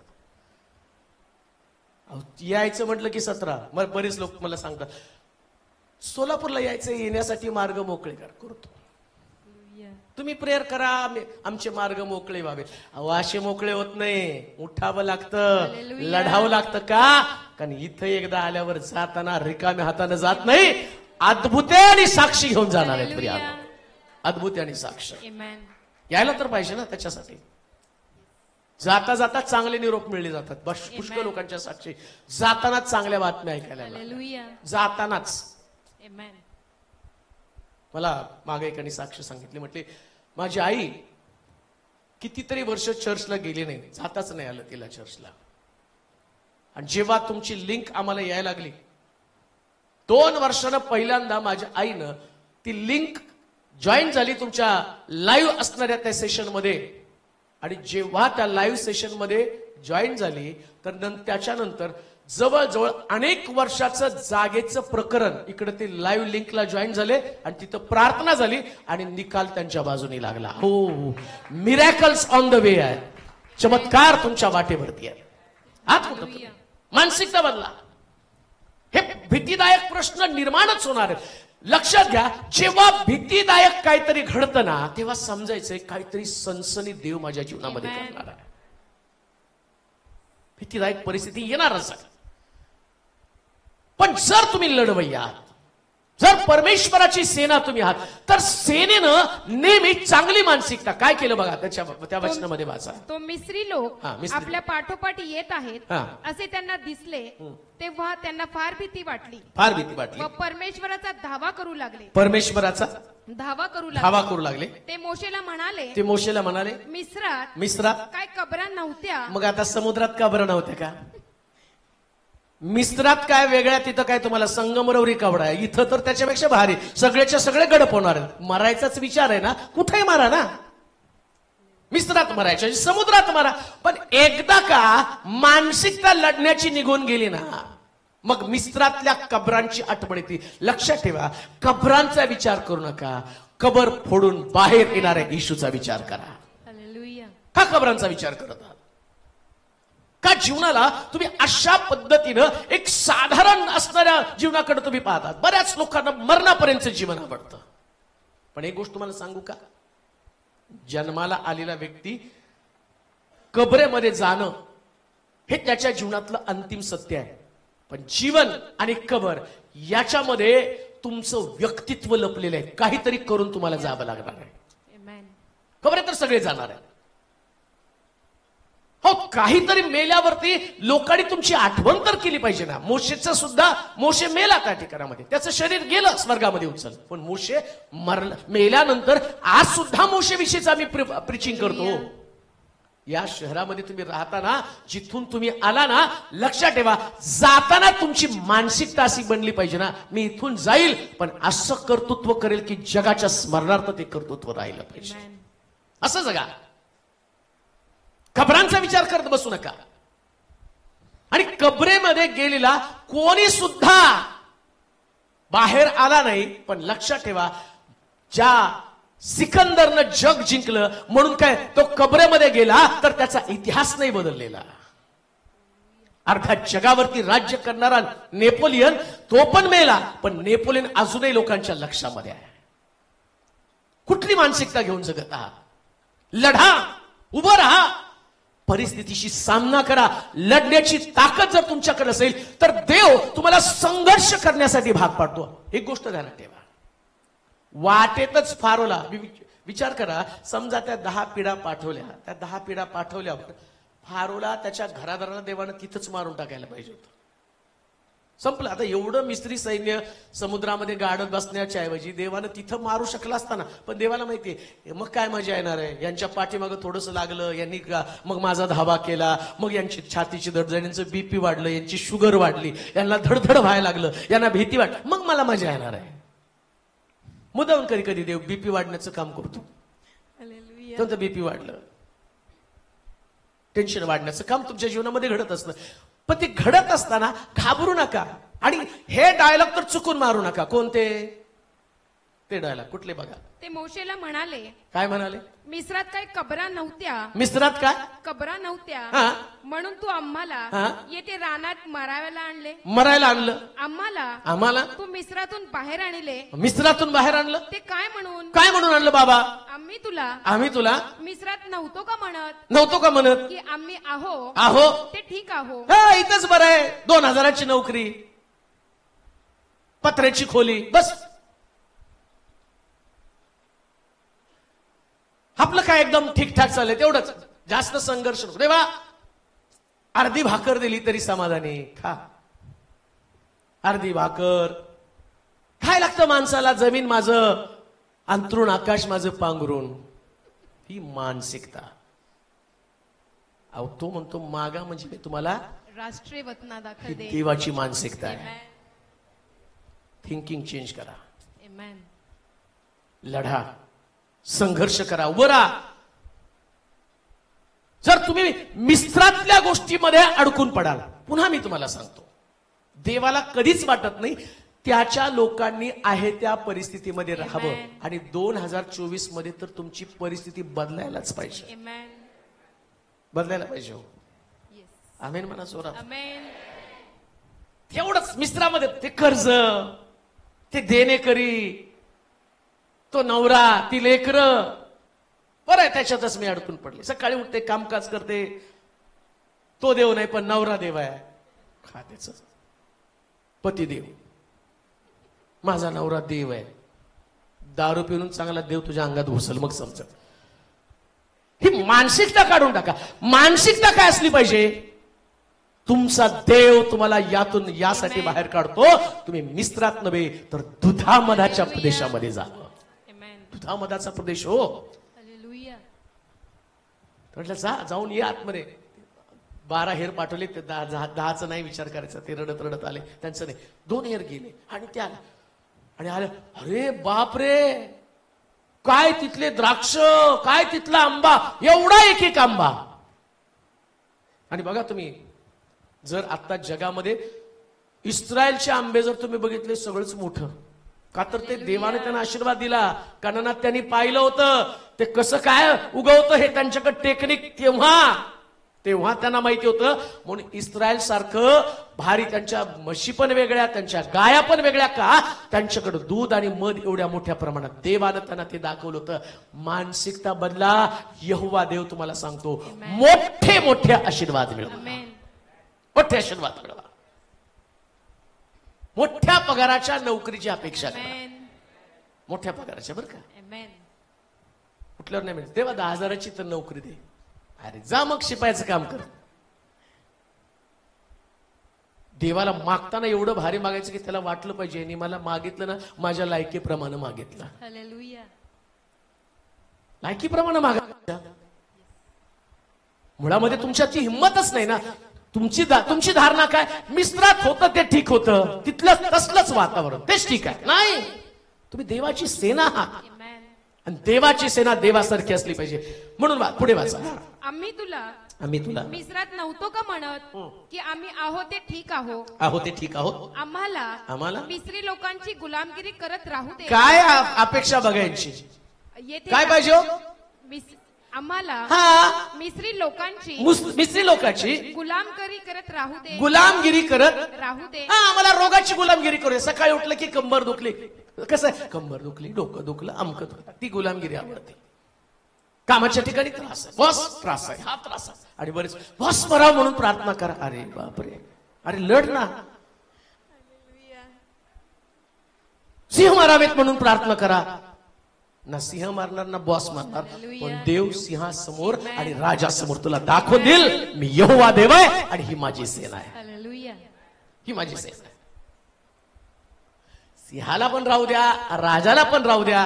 रात्रभर तुम्ही प्रार्थना करा, सकाळी राजा येईल आणि तो तुम्हाला प्रश्न करेल, दानियेला, परात्पर देवाच्या मुला, तुझा देव त्यानं देवदूत पाठवून सिंहाची तोंड बंद केली का? त्यास तुमचं आतून उत्तर असलं पाहिजे, महाराज चिरायू असा माझ्या देवानं देवदूत पाठवून सिंहाची तोंड बंद केली. हे सेनेचं लक्षण आहे. तुम्ही सेना बना, कुरकुर करत उठू नका. Amen. कधी कुणी विचारलं ना कसं आहे तर एकदम बरं आहे म्हणायचं. Amen. तुम्हाला खूप कसं आहे म्हणलं तुम्ही ते कुरकुर करायल्यावर ते काय तुम्हाला घरी घेऊन जाणार आहे, उलट ते म्हणजे टाळा. कसं आहे बरं आहे का म्हटलं, एकदम फ्रेश ठणठणीत. Yes. Amen. तुम्हाला कसला त्रास आहे बरं? काय होतं माहिती का, त्यांना विचार काय होतं ते कळत नाही. मग होतं काय, त्यांना आजार विचार काय होतं नाही, डॉक्टर काय होतं ते कळत नाही, तो तोंड बघत नाही, काय होतं ते कळत नाही, उपचार तरी कसा करावा का? तर ही मानसिकता आहे. पण एक गोष्ट ध्यानात ठेवा, जेव्हा देव तुमच्या बरोबर असतो त्यावेळेस तुमच्या शरीरामध्ये एवढे विकार असतात पण तरी तुम्ही तंदुरुस्त असता. हालेलुया. का? तर तुम्ही लढलेला आहात. Amen. सेना बना, गुलाम बनू नका, हालेलुया. कोणत्याच परिस्थितीचे गुलाम बनू नका. रोजच्या दिवसामध्ये तुम्ही सेना बनलं पाहिजे. दुसरे राजे 7 अध्याय 3 ते 8 वचन वाचूया. पहा, माझे लोक माझी सेना. हा, गुलाम बनले, सेना. पुढे वाचा. हा, वेशीच्या बाहेर 4 कोडी माणसे होती. एकमेकाला म्हणाले, फार सुंदर बर का, आज तुमची गुलामगिरीची मानसिकता बदलली आणि सेना झालं तर काय होणार आहे वाचा. हा, येथे बसून इकडे इस्रायल लोक काय म्हणतात, मिस्रात का बरा नव्हते का, तिथे मरून जायचं. लक्षात ठेवा, मरणापर्यंतचा जीवनाचा विचार तुम्ही जास्त कराल त्यास तुमच्या जीवनात काहीच घडणार नाही. नुसतं मरण्याचा विचार तुम्ही कराल. जन्माला आला आणि मरण्याचा विचार करतात. 4 कोडी यांची मानसिकता काय, इथं बसून. आता पुन्हा तुम्हाला सांगतो, जे युट्यूबला ऐकत आहेत ना, तिकडे बसून मरू नका, एकदा सोलापूरमध्ये या. हालेलुया. फाशी घेऊ नका तिथं बसून, डायझन पिऊ नका तिथं बसून. चॅलेंज आहे माझं, इथं एकदा येऊन जा. हालेलुया. इथं एकदा येऊन गेलं ना तर तुम्ही गुलाम नव्हे तर सेना बनून जाणार आहात. कोड्यांना सांगितलं इथं बसून का मरावं. हा, त्यावेळी वेशीच्या बाहेर 4 कोडी माणसे होती. हा, ती एकमेकास म्हणाली, येथे बसून का मरावे, येथे बसून का का मरावे, नगरात जाऊ म्हटले तर, सोलापुरात जाऊ म्हटले तर, तेथेही आपण मरणारच. तिथे गेलो तरी मारणार, गाडी खर्च जाणार आहे, कारण खर्च झालेलं आहे. हा, कारण तेथे महागाई आणि येथे बसून राहिलो तरीही मरणारच. तुम्ही तुमच्या घरी बसून राहिलं तरी मरणार आहे, गाडी खर्च. अजून काय होणार आहे, अजून एक सावकार बघायला मिळणार. तिकीट नाही, पैसे नाही तिकिटाला, कसं काय जायचं, येऊन तर बघा. हालेलुया. असं देव चमत्कार करेल ना की जाताना मार्गच मोकळे करणार आहेत, सगळीकडचे मार्ग मोकळे करणार. अचानक तुम्हाला कळेल, जिथं तुमचं शेत नव्हतं ते शेत पण तुम्हाला येऊन मिळालं. हालेलुया. असं घडेल हो, Amen. हे प्रभू करेल ते. Amen. कळणार पण नाही तुमची प्रॉपर्टी अचानक अरे ही प्रॉपर्टी कुठं होती. हालेलुया. तू तिकडे जाऊन आला, मानसिकता बदलली आणि मी तुझं सगळं बदललं का? हालेलुया. कारण मला जगाला दाखवायचं मी देव आहे आणि तू माझी सेना आहे. Amen. 4 कोटी मध्ये इथं बसून काय मारायचं? ज्या स्थितीमध्ये आहात त्या स्थितीमध्ये तुम्ही फक्त मरणाची भाषा करणार आहात. आता 4 कोड्यांमध्ये काय जगण्यासारखं आहे? हातपाय सडून गेलेले आहेत. आतमध्ये तर कोणी घेणार नाही, शमृणामध्ये कोणी सुद्धा घेणार नाही. आणि शमृणामध्ये जायचं तर काय, इथं आतमधल्या चांगल्या लोकांना खायला मिळत नाही. यांना कोण देणार आहे खायला? हे भीक मागतात. जे कोडी आहेत ना हे भीक मागणार आहेत. आता ते म्हणतात वेशीच्या बाहेर पण आम्हाला आत अन्न नाही. बाहेर पण मरून जाणार आहे, आतमध्ये गेलं तरी मरून जाणार आहे. लक्षात ठेवा, मरण सगळीकडे आहे, पण जीवन देणाऱ्या देवाकडे तुम्ही आला तर तो मरू देत नाही. तो तुमची स्थिती बदलतो. ही म्हणून ह्या मानसिकतेमधनं बाहेर पडा. मी सैन्य आहे. वाचा पुढे. त्यावेळी वेशीच्या बाहेर हा. 4 कोडी माणसे होती. हा. ती एकमेकास म्हणाली, येथे बसून का मरावे? येथे बसून का मारावे? नगरात जाऊन म्हटले. आणि आज मुंबईवरून 4 जण आले. किती जण आला तुम्ही? 5 6 जण. किती जण आले? कितीतरी होता. आला का नाही तुम्ही? कशा तुम्ही चर्चा करून आला ना एकदाच? जाऊया. आणि किती मला वाटतं सारखं त्यांचा मार्ग मोकळे करावे, मार्ग मोकळे करावे, मार्ग मोकळे करावे. मार्ग मोकळे झाले, तुम्ही आला. आता इथं तुम्ही आल्यावर तुम्ही काय जाताना रडत थोडी जाणार आहे. Amen. तुम्ही ज्यास मुंबईला जाल ना तिथं म्हणाल नाही तिथं जाऊन आल्यापासून सगळं बदललं का? तर इथं आम्हाला देव भेटलेला आहे. लढण्याची ताकद, हालेलुया. लढण्याची ताकद. लक्षात ठेवा, ही लढण्याची प्रेरणा आणि ताकद फक्त देवाच्या लोकांमध्ये आहे. Amen. देवाच्या लोकांची चर्चा तीच आहे. मरणाची चर्चा आहे, पण कसं त्यांची चर्चा आहे बघा. हा? इथं बसून नगरात जाऊ म्हटले, नगरात जाऊन म्हटलं तर तेथेही आपण मरणार, तिथे पण मरणार आहे. कारण तेथे महागाई आणि येथे बसून राहिलो येथे बसून राहिलो तरीही मरणार, तरी मरणारच आहे. तर चला चला आपण आरामी सेनेत जाऊन मिळू. आता विचार काय बदलला? सैन्य बनायचं. Amen. कोडी बनले सैन्य. लक्षात ठेवा, तुम्हाला सुद्धा जी अवस्था आहे त्यातनं तुमचं रूपांतर व्हायला पाहिजे. ते बॉडी बिल्डरला एक कुठला शब्द वापरतो की पहिले अशक्त असतो, नंतर काय म्हणतात त्याला, नाही काहीतरी शब्द शारोनला माहिती आहे. ट्रान्सफॉर्मेशन वाळकाच ते बिफोर आफ्टर जाहिरात येतो ना. पहिले टकला था अब बाल उगाए, टोप घातलेला असतो, काही नसतं त्याचं. आणि मग ते सांगतात मैं पहले मोबाइल को बोल ऐसे बोल रहे थे, मैं रोता था, वो करता था, फिर बाल उगाए. कुछ नहीं, जाकर खोलो मालूम पडेगा. पण ट्रान्सफॉर्मेशन असतं. मग आम्ही सगळे येडे त्याला ऑर्डर करतो त्या, आणि ते मागवल्यावर आमचे आहे ते बी जातात. मग पुन्हा ट्रायो, मग अमक, मग तमक, सगळं चाचपायचं. मग कांद्याचं तेल, मग वांग्याचं तेल, बटाट्याचं तेल, सगळे जमा करून ट्रान्सफॉर्मेशन पाहिजे. Amen. सांगण्याचं तात्पर्य ट्रान्सफॉर्मेशन. कोणाला पण ट्रान्सफॉर्मेशन पाहिजे होतं. हालेलुया. कसलं ट्रान्सफॉर्मेशन? इथं बसून मरणार आहे, सैनिकामध्ये जाऊन लढूया. ट्रान्सफॉर्मेशन. कोणती मानसिकता घेऊन जगतात? इथंच मरायचं. जन्माला आला, ज्या कुटुंबात जन्म झाला तिथंच मरायचं नाही, तसं मरू नका. पहा त्यांच्या मानसिकतेचा परिणाम काय झाला. इतकं सुंदर आहे ना, वाचा बरं. हा, ते म्हणजे सैन्याला जाऊन पहा, देवाची सेना बना. कसं देवाची सेना बनली? वाचा. चला चला आपण आरामी सेनेत जाऊन मिळू. हा, त्यांनी आपल्याला जिवंत ठेवले, जीवन ठेवलं तर आपण जगू, नाही तर त्यांनी नाही ठेवलं तर काय आहे त्याच्यामध्ये? जीवन ठेवलं तर जगू, मारलं तर मरू. का म्हटले चला आपण फाशी घेऊन मरू, चला आता उपाशी मरू. उपाशी तर मारायचं, चला. तो म्हटलं नाही, आपण तिथं जाऊ. कुठं जाऊ? आरामी सैन्यामध्ये जाऊ. आणि त्यांनी जीवन ठेवलं तर जगू. लक्षात ठेवा, सगळं देवाच्या हाती सोपं आहे. Amen. त्यांनी जिवंत ठेवलं तर तुम्हाला मारणार कोण आहे? हालेलुया. देवाने ठरवलं नाही. आणि बघा, देव जिवंत ठेवतो ना, तुम्ही काही पण प्या आणि मारा. अरे परत मी जिवंत झालो.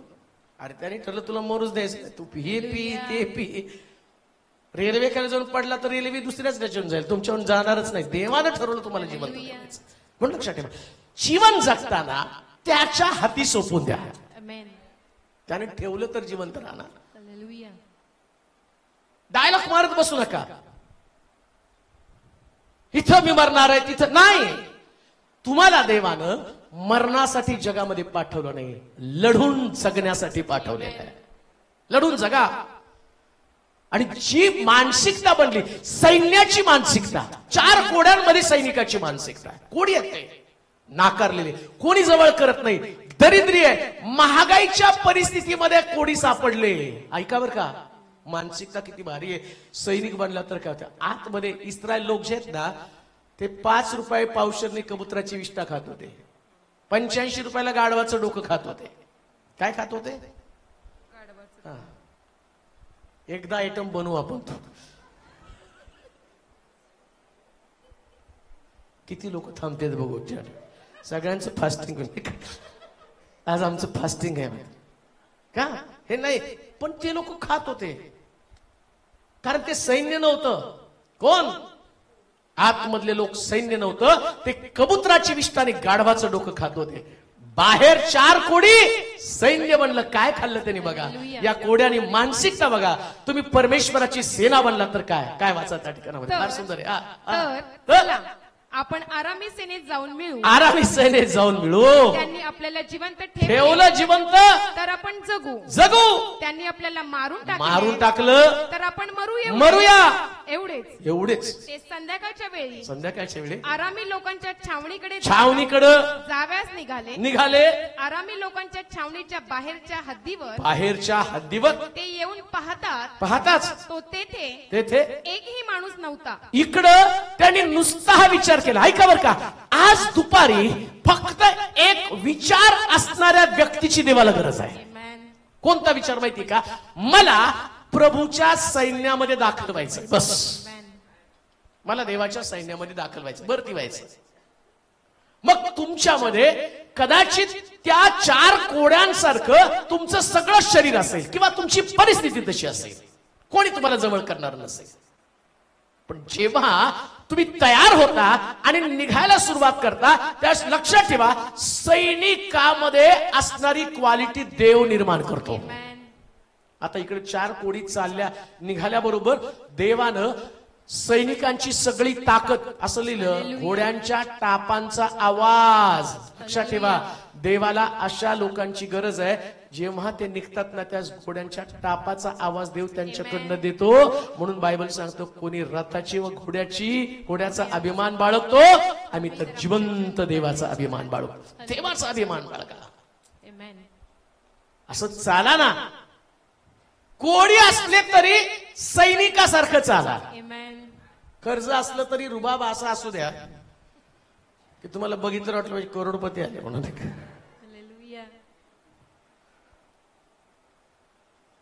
मला तर लोक कॉल करून सांगतात, जरा 2 लाख द्या की उसने. अरे बाबा, चर्च बांधायला कुठून देऊ? नाही, दिले असते ना तुम्हाला. त्याला वाटतं रुबाबच तसा आहे ना, सैनिकाचा रुबाब. आणि लक्षात ठेवा, देवाला नेहमी त्याच प्रकारच्या तसलं राहू नका बरं का. काही लोकांकडे भरपूर पैसा असतो, उगाच नाही, लोकांना नजरेत नाही यावा पैसा. आणि काही लोकांकडे काही नसतं, पण ते एवढे भारी होतात असं वाटतं की आता कार मधनच उतरून जाताना सायकलवर टांग मारतात. अरे येताना तर असं वाटलं कार मधनं आलेलं आहे. पण परवा तर योगेश मला घेऊन चालला होता, तुमचा कार्यक्रम पोरांचा डान्स होता. त्याला म्हटलं मला पण यायचंय, मला घेऊन चल. योगेश म्हणला, मी पण सूट बूट घालून बसलो त्याच्या गाडीवरती. मला पास्टर सगळे लोक मला बघायला. म्हटलं का रे, सूटबूटवाला ह्यांच्या गाडीवर कसं काय बसला? म्हणजे स्टाईल तर एवढी भारी मारली, पण फिरलाय कुठं डबल सीट स्कूटरवरती. लक्षात ठेवा, मानसिकता तुमची असावी. काही नसलं तरी चालेल, पण देवाच्या लोकांचा दर्जा तुमच्याकडे असला पाहिजे. दर्जेदार लोक तुम्ही आहात. 4 कोड्यांनी चालायला सुरुवात केली आणि चालायला सुरुवात केल्याबरोबर असं निघाला. इंटरव्ह्यूला जाताना त्या साहेबांनी तुम्हाला बघितलं असं वाटलं पाहिजे, यालाच बसवा इंटरव्ह्यू घ्यायला. असं स्टाईल मध्ये जा, असं इम्प्रेशन मारा की त्याला वाटेल याला प्रश्न विचारावेत की नाही विचारावे.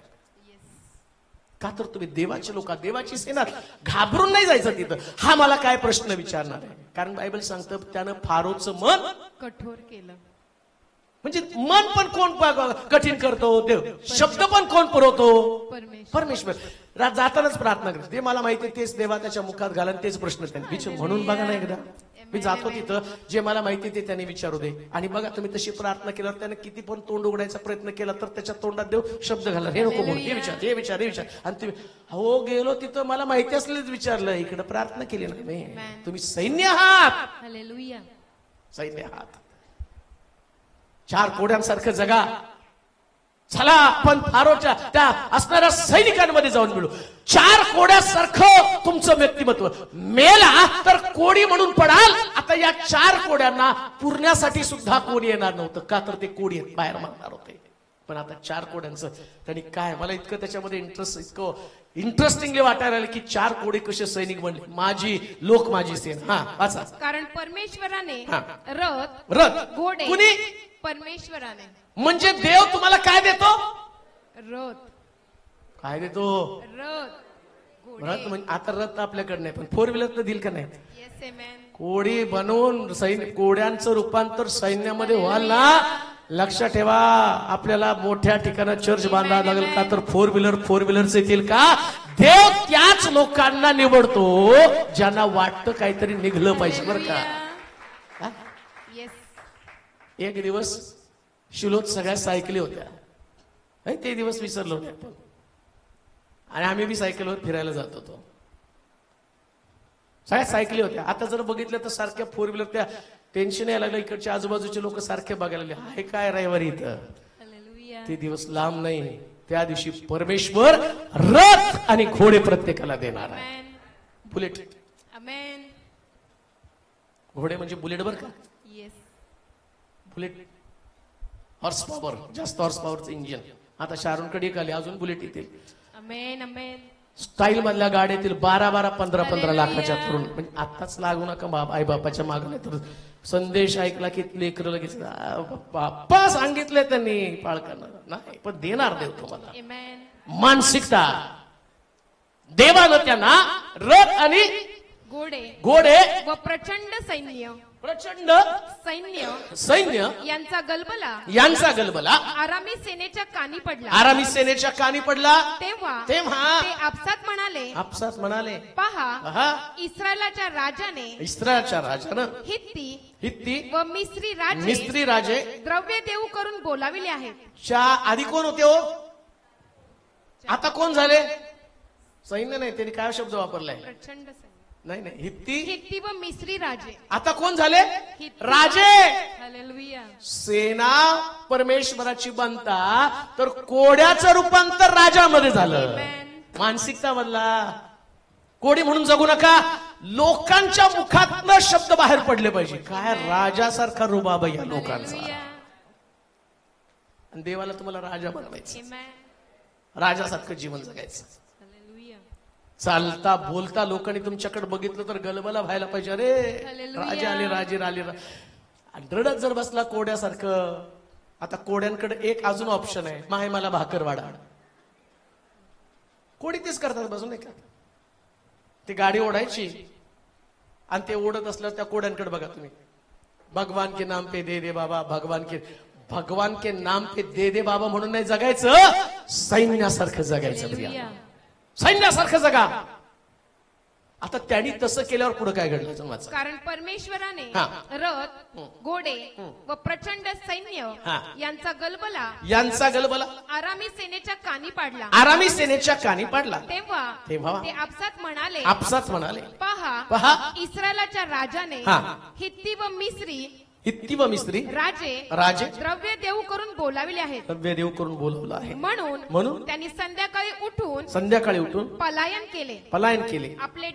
आपले डेरे घोडे व गाढवे जागच्या जागी टाकून व छावणी सोडून ते आपला जीव घेऊन पळाले. छावणीच्या बाहेरल्या हद्दीशी आल्यावर त्या कोड्यांनी एका तंबूत जाऊन ते खाणेपिणे केले आणि त्यातून रुपे सोने व वस्त्र लेवून लपवून ठेवली. आता आतमध्ये लोक काय खातात? गाढवाची डोकं आणि कबुतराची. आणि 4 कोडी काय खातात? चांगलं पक्वान्न. जेव्हा तुमची मानसिकता बदलती, सैन्य बनताना त्यास तुम्ही टाकाऊ वस्तू खात नाही, जगातल्या सर्वोत्तम वस्तू देव तुम्हाला देतो. Hallelujah. सगळ्यात भारी बरं का, चांगलं चांगलं देव तुम्हाला देणार. Amen. चांगलं खा, Hallelujah. एकदम बेस्ट मधलं बेस्ट प्रभू तुम्हाला देणार. Amen. जरा उठून तर बघा ना. Hallelujah. उठण्यासाठी तर तुमच्या मनामध्ये एक निश्चय असला पाहिजे ना, मी कोणी म्हणून नाही राहणार, मी सैन्यामध्ये जाऊन लढणार आहे. Hallelujah. शास्त्र सांगतं आतमधले लोक दुष्काळाचा सामना करत होते, पण सैन्य बांधल्या कारणानं त्यांना सोनं मिळालं, अजून काय हो, रूपे चांदी मिळाली, व वस्त्र नेऊन लपवून ठेवली. अजून काय मिळालं. वस्त्रे. जेव्हा सैन्य बनतात त्या सगळी स्टाईलच बदलते नाही. तरी स्टाईल Hallelujah. गाणं गायला ना कुठलं देखो आहे काय, तेरी आपली style फक्त is गाणं गाताना माझ्या डोळ्यासमोर असतं, त्याच्यानंतर मी सगळं विसरतो. देखे है हजार सारे, दुनिया में हा कोई नहीं तेरे जैसा, इस जहां में तेरी स्टाईल सबसे अलग है. त्या स्टाईलच्या देवाला देव त्याच्या लोकांना दाखवणार आहे, माझ्या सैन्याचा पोशाख पण वेगळा आहे. Amen. त्यांना पोशाख दिले, त्यांना सोनं दिलं, त्यांना रूप दिलं. लक्ष ठेवा, सैन्य बनला तर तुमच्याकडे रेलचल असणार आहे, Amen. कोडी बनला तर तुमच्या अंगावर वस्त्र सुद्धा असणार नाही. माझी सेना, माझे लोक. Amen. कोण आहात तुम्ही? देवाची सेना बना. आणि देवाच्या सेनेचं वैशिष्ट्य काय माहिती का, त्यांच्याकडं सगळं नवीन असतं. आमेन म्हणाल Hallelujah. का? Amen. नवीन नवीन नवीन नवीन नवीन Amen. नवीन कपडे Amen. त्या भरपूर. Hallelujah. दिसलं पाहिजे तुम्ही सैन्यात. Hallelujah. ठेवायचं नाही तसंच ते बोचकं बांधून, हे मागच्या ना दाखवताना, हे गेल्या नाताळच, हे त्याच्या नाताळच, हे 2015 मधली साडी, ही 16 मधली. अरे काढा बाहेर. देव तुम्हाला मोठं मोठं देणार आहे. Amen. सोनं आणि रूपे व वस्त्रे. सोनं रूप आणि वस्त्रे. लक्षात ठेवा, देवाचे लोक जे सैन्यामध्ये आहेत ते देव त्यांना त्यांची सगळी भरभराट करत असतो. Amen. म्हणून माझी सेना माझे लोक. आणि पहा, इस्रायल लोकांना मिस्रातनं बाहेर काढताना पण देवाने सांगितलं, जा त्या मिस्रातल्या सगळ्या बायकांकडनं त्यांचे दागिने मागून घेऊन या.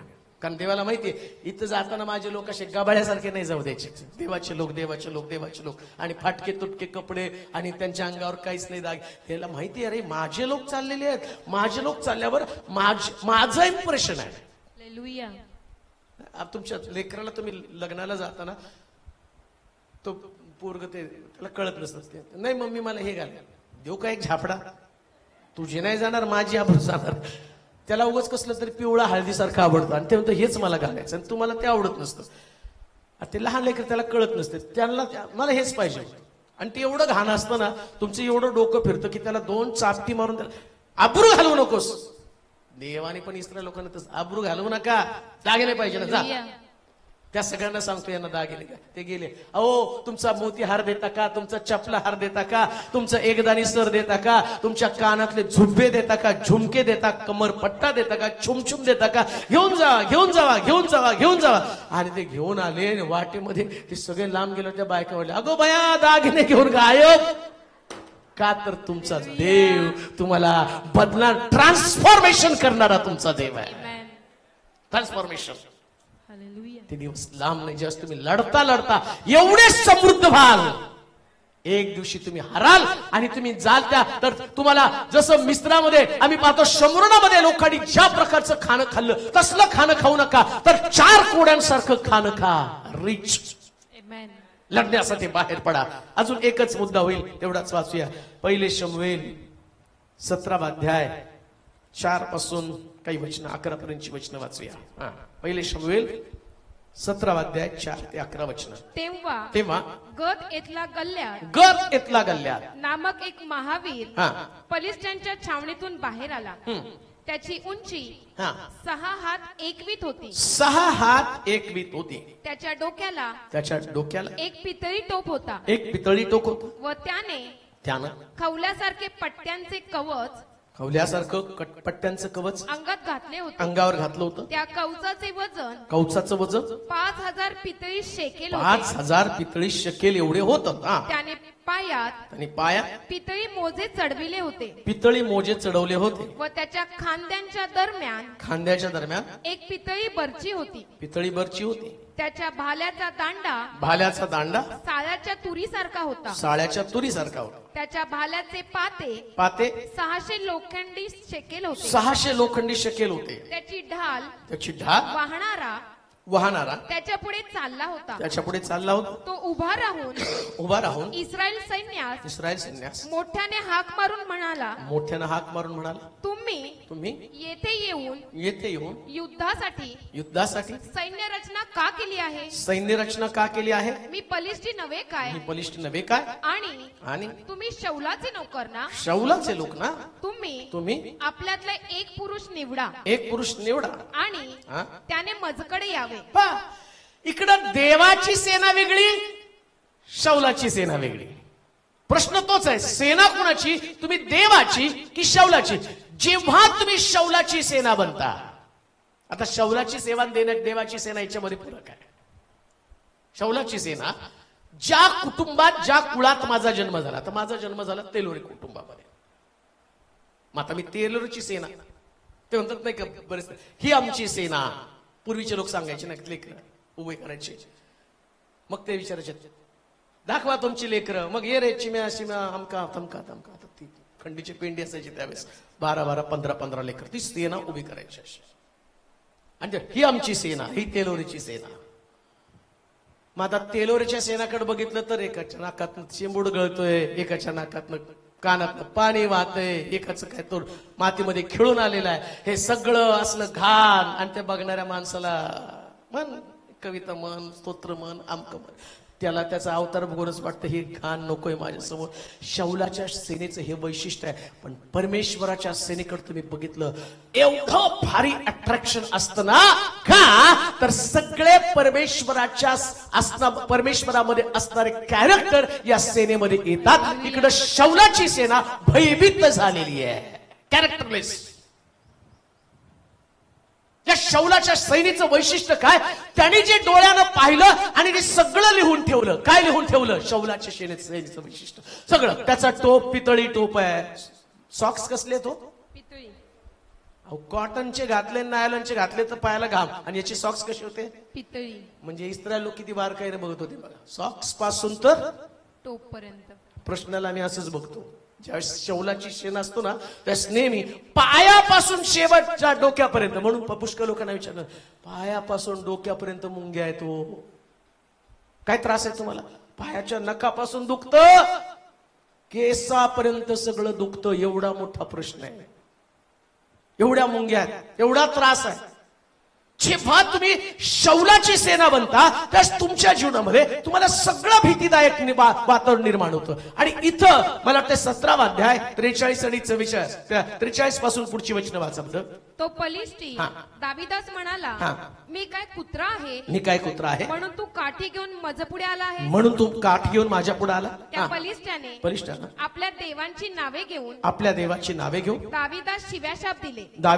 आता दावीद काय म्हणतो बघा. तो दाविदास म्हणाला, असा जवळ ये, म्हणजे तुझे मांस आकाशातील पक्षास व वनपशूस देतो. तेव्हा दावीद त्या बलिष्ठास म्हणाला, तू तलवार भाला व बर्ची घेऊन माझ्यावर चढून आला आहेस, माझ्यावर चालून आला आहेस. पण इस्रायलाच्या सैन्याच्या देवाला तू तुच्छ लेखले आहे. दावीद म्हणत नाही मी शौलाच्या सेनेचा, तो कोणाचा म्हणतो? देवाच्या. लक्षात ठेवा, देवाच्या सेनेचं बना. आमेन. शौलाची सेना बनवू नका. शौलाची सेना बनाल, सगळं भीतीदायक वाटत. परमेश्वर म्हणतो माझी सेना माझे लोक. आता विचार करा, हे लोक का लढायला जात नव्हते? कारण त्याचा भाला, त्याचे मोजे बघितले पितळे मोजे, त्याची ढाल बघितली मोठी ढाल, भाला बघितला, त्या भाल्याचं पण वर्णन करण्यात आलं. छातीला बघितलं, अहो मारायचं कुठं? कधी कधी मार्ग सापडत नाही, एवढा कठीण मार्ग असतो आणि असं वाटतं हा मरणार कसा प्रश्न. का तर तुम्ही शौलाची सेना आहे. पण जेव्हा तुम्ही परमेश्वराची सेना बनता, ऐका बरं का, आता रोज सकाळी उठून शौल या परमेश्वर शौलाच्या सेनेला आव्हान करत होता. पण दावीद पहिल्यांदा शौलासमोर उभा राहिला. तर शौल आता मात्र दावीदाला बघून काय म्हणतो माहिती का, मी काय कुत्रा आहे का? काय म्हटलं तो आता, तो बलिष्ठ दावीदास म्हणाला, हा? मी काय कुत्रा आहे? म्हणजे बघा, शौलाच्या सेनेला तो घाबरत नव्हता, पण परमेश्वराच्या सेनेला पाहिल्याबरोबर या गल्ल्यातला कळालं, एवढा उंचापुरा गल्ल्यात पण परमेश्वराच्या सेनेपुढे कुत्रा झाला. लक्षात घ्या, ही सेनेची ताकद आहे.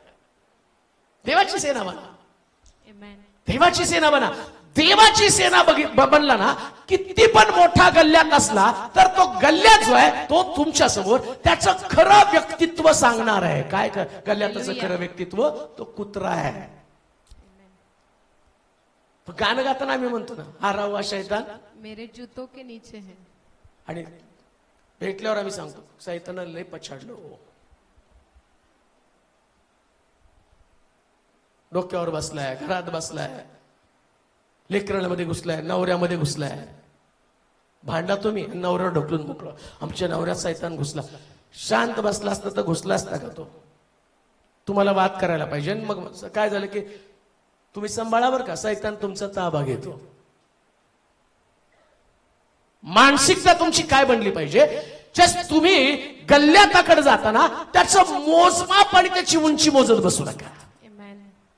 कशा पद्धतीचं त्याच्या छातीवरचं असणारं कवर आहे, उरस्त्राण कसं आहे, शिरस्त्राण कसं आहे, पायातले मोजे कसे आहेत, नाही. अजून एक गोष्ट तुम्हाला सांगतो, शैतान देवापेक्षा किंचित कमी आहे. किती कमी आहे? देवापेक्षा, बरं का. आणि अजून एक गोष्ट तुम्हाला सांगू का, जर त्यानं स्वर्गावरती चढाई केली तर तुम्हाला सोडेल का? पण तरी सुद्धा शैतानाला हे माहिती आहे, मानवापेक्षा त्याला किंचित जास्त केलं, देवापेक्षा त्याला किंचित कमी केलं. तो मानवाला नाही घाबरत. पण मानव जेव्हा देवाची सेना बनतो ना, तेव्हा त्याला घाबरावं लागतं. का? कारण त्याला माहितीये या सेनेला बळ देणारा देव त्यांच्या बरोबर आहे. तर तुम्हाला नाही घाबरत. तुम्ही सामान्य माणूस म्हणून त्याच्या समोर गेला नाही, तुम्हाला घाबरणार. शौलाची सेना म्हणून गेला, कशाला घाबरत तुम्हाला? शौलाची सेना, तुम्ही शौलाची सेना म्हणून गेलेला आहे, तो नाही घाबरत. मला रोज सकाळी उठून चॅलेंज करणार आहे. उठल्या उठल्या रोजच्या दिवसाला येऊन रोज तुम्हाला बोलणार आहे, सिस्टर उठा, या लढायला. आम्ही घाबरलो, लपून बसलो, गुहांमध्ये, खडकांमध्ये, कपारींमध्ये लपून बसलो. नाही हो पाळक साहेब, फार कठीण आहे. कोणतरी आणि मोठा सेवक, मोठी प्रार्थना करा, चांगली प्रार्थना करा, कळवळ्यानं प्रार्थना करा. मानसिकता तुमची ही आहे. घाबरता तुम्ही, लढायला जा ना. वाचावर काय केलं त्यांनी? पलिष्ठी दावीदास म्हणाला, दावीदास मी काय कुत्रा आहे? मी काय कुत्रा आहे म्हणून तू काठी घेऊन माझ्या पुढे आला आहे? काठी घेऊन माझ्या पुढे आला आहे. पलिष्ठ्यानं आपल्या देवांची नावे घेऊन दावीदास शिव्याशाप दिले. तो दावीदास म्हणाला, असा जवळ ये, म्हणजे तुझे मांस आकाशातील पक्ष्यास व वनपशूस देतो. तेव्हा दावीद त्या पलिष्ठ्यास म्हणाला, तू तलवार, भाला व बर्ची घेऊन माझ्यावर चढून आला आहेस. पण इस्रायली सैन्याच्या देवाला तू तुच्छ लेखले आहेस. त्या सेनाधीश परमेश्वराच्या नामाने मी तुझ्याकडे आलो आहे. मी तुझ्यावर आलो आहे. आज परमेश्वर तुला माझ्या हाती देईल. देवाच्या सेनेनं काय बोललं पाहिजे? आज परमेश्वर तुला माझ्या हाती देईल. हे तुमचं वाक्य असलं पाहिजे. Amen. देवाची सेना आहात ना, मग गल्ल्यात त्याला पाहून तुम्हाला ते बोलता आलं पाहिजे. Hallelujah. मुळात प्रॉब्लेम काय, आम्ही शौलाची सेना म्हणून रोज गल्ल्यात त्याला बघायचं आणि लपून बसायचं. पण आज दिवस वेगळा आहे. Amen. वर्षातला पहिला शब्दात, पण जाताना मानसिकता काय, मी परमेश्वराची सेना आहे आणि गल्ल्यात त्याला परमेश्वरानं माझ्या हाती देऊन टाकलेला आहे, माझ्या हाती दिलेला आहे. अजूनपर्यंत जे मिळवलं नाही ना, आता यावर्षी ते मिळवा. Amen. ते तुम्ही देवाचे लोक आहात Hallelujah. आणि देवानं तुम्हाला द्यायचं ठरवलेलं आहे. Amen. या शौलाला सुद्धा देवानं गल्ल्याताच्या विरोधात विजय द्यायचा ठरवलेला होता, पण गल्ल्याताला पाहिल्यावर शौल घाबरला. दावीद लढत नव्हता, त्याला माहित नाही युद्ध कौशल्य. शौलाने विचारलं, तुला लढायचं त्याच्यावर काय, कसं, याच्या अगोदर कधी युद्ध लढलं का? तो म्हटलं, लढलं ना. कोणाशी? अस्वलाच्या तोंडातनं मेंढरू आणलं, सिंहाच्या तोंडातनं मेंढरू आणलं. अरे लढाई, ज्याला देवाची सेना बनवायची त्याला लढायचा अनुभव का आणि अनुभवाची गरज नाही. देव हाच तुमचा अनुभव आहे, परमेश्वर हाच तुमचा अनुभव आहे. हालेलुया.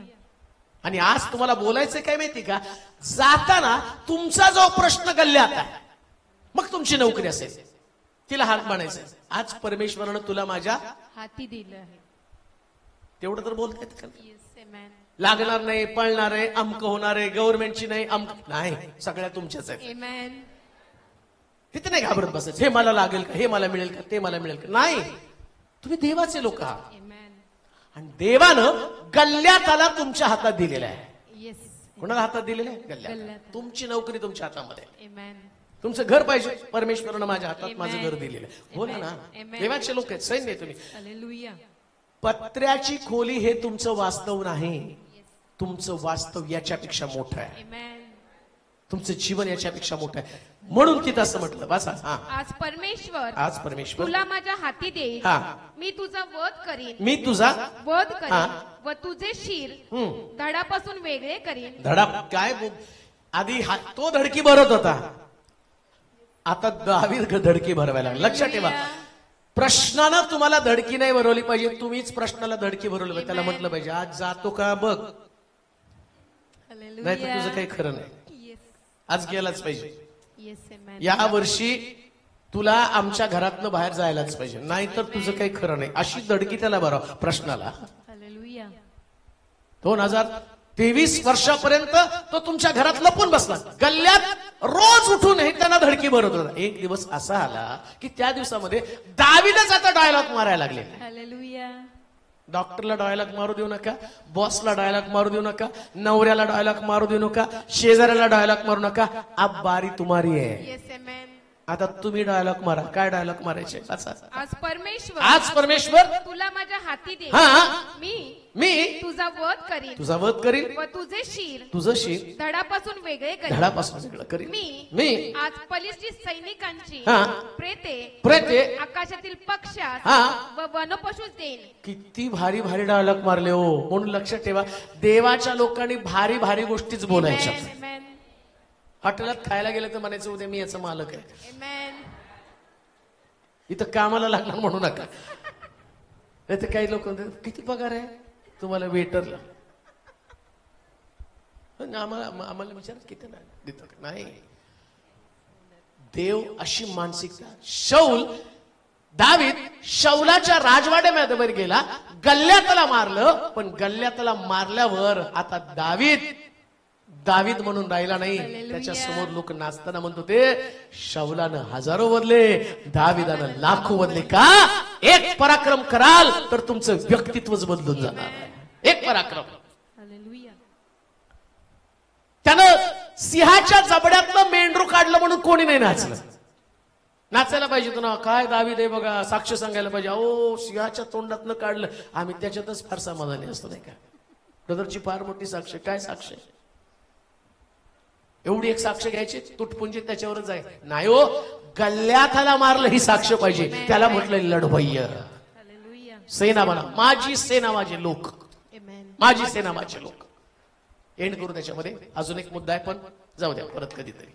आज परमेश्वर तुला माझ्या हाती देईल. हाती देईल. मी तुझा वध करीन. मी तुझा वध करीन व तुझे शिर तुझं शीर धडापासून वेगळे करीन. हा. मी आता इतके दिवस सगळे पलिष्ठी दाविदा त्या गल्ल्यातावर येताना सगळ्याची छाती ताईट असायची बरं का. तो भाला घेऊन जाणारा, त्या भाला घेताना बॉस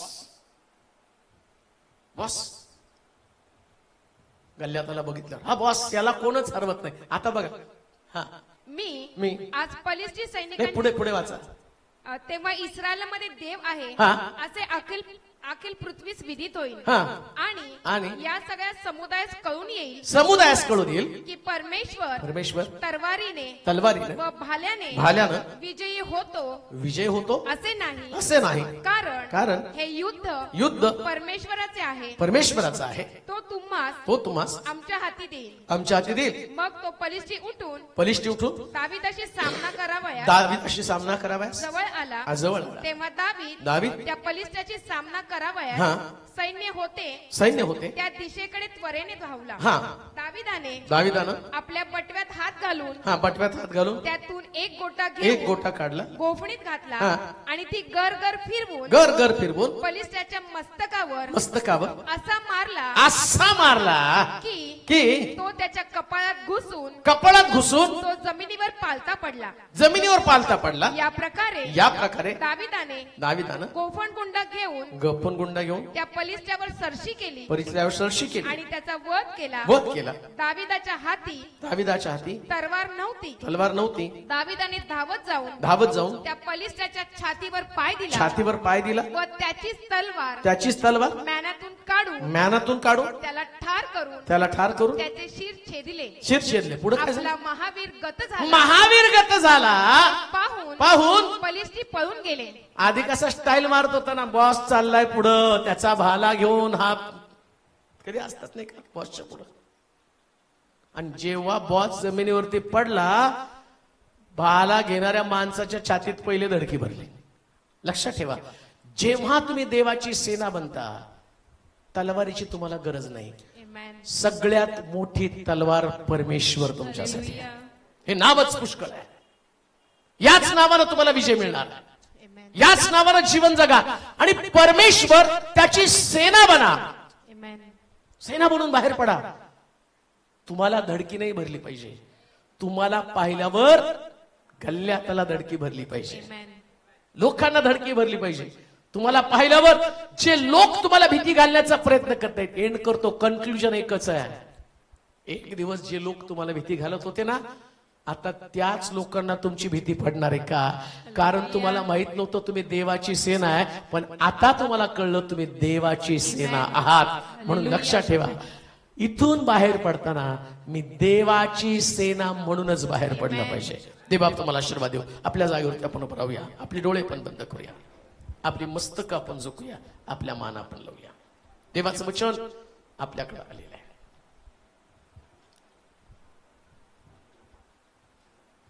मी त्या सगळ्या मानसिकतेमधनं बाहेर यावं.